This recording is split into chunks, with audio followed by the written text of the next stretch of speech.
The myth of human progress.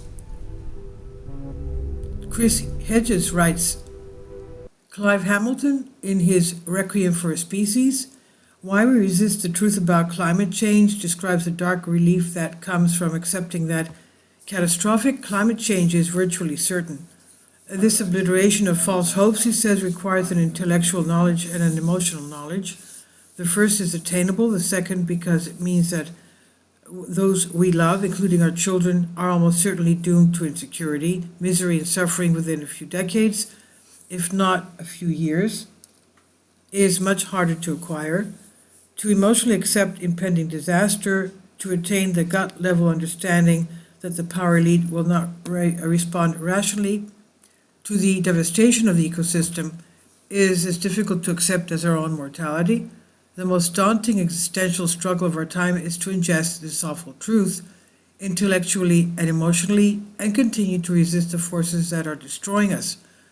The human species, led by Europeans and Euro-Americans, has been on a 500-year-long planet-wide rampage of conquering, plundering, looting, exploiting, polluting the earth, as well as doing away with indigenous communities that stood in the way. But the game is up. The technical and scientific forces that create a life of unparalleled luxury, as well as unrivaled military and economic power for the industrial elites, are the forces that now doom us, and the mania for ceaseless economic expansion and exploitation has become a curse and a death sentence. But even as our economic environmental systems unravel, after the hottest year in contiguous 48 states since record-keeping began, we lack the emotional and intellectual creativity to shut down the engine of global capitalism, and we've bound ourselves to a doomsday machine that grinds forward, as the draft report of the National Climate Assessment and Development Advisory Committee illustrates. Complex civilizations have a bad habit of destroying themselves.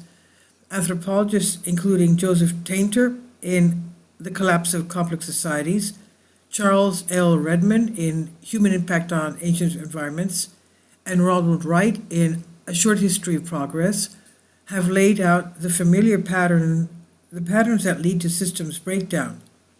The difference this time is that when we go down, the whole planet will go down with us. And there will, with this final collapse, be no new lands left to exploit, no new civilizations to conquer, no new peoples to subjugate. The long struggle between the human species and the earth will conclude with the remnants of the human species learning a painful lesson about unrestrained greed and self-worship.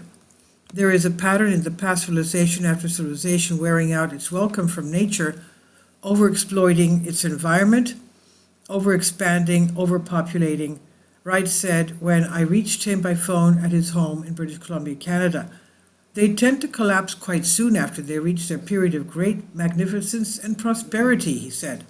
That pattern holds good for a lot of societies, among them the Romans, the ancient Maya, and the Sumerians of what is now southern Iraq. There are many other examples, including smaller scale societies such as Easter Island. The very things that cause societies to prosper in the short run, especially new ways to exploit the environment, such as the invention of irrigation, lead to disaster in the long run because of the unforeseen complications. This is what I call a short history of progress, a progress trap. We have set in motion an industrial machine of such complexity and such dependence on expansion that we do not know how to make do with less or move to a steady state in terms of our demands on nature. We have failed to control human numbers. We have tripled in my lifetime, and the problem is made much worse by the widening gap between rich and poor, the upward concentration of wealth, which ensures there can never be enough to go around. The number of people in dire poverty today, about 2 billion, is greater than the world's entire population in the early 1900s, and that is not progress. This is on Soul Ask. Please leave your comments. Thank you for your support. Please support my Patreon account.